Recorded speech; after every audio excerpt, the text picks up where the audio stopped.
In this mini class, we are going to build a modern weather app UI in Flutter with dynamic backgrounds, glassmorphism effects, and interactive weather logic, all from scratch. And the best part, you will understand exactly how everything works. By the end of this class, you will have a fully working weather app that looks like a real production app. It includes dynamic background images that change when the temperature changes, a glassmorphism card, a hourly forecast layout, and smooth UI animations, and an interactive temperature slider that lets you test different weathers instantly. Everything is built step by step using clean Flutter architecture.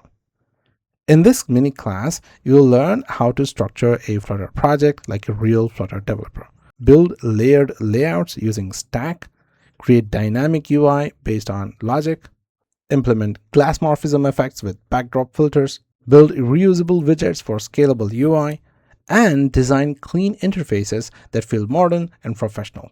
This class is perfect if you want to improve your Flutter UI skills and learn how to build a real app interface, not just some basic demos.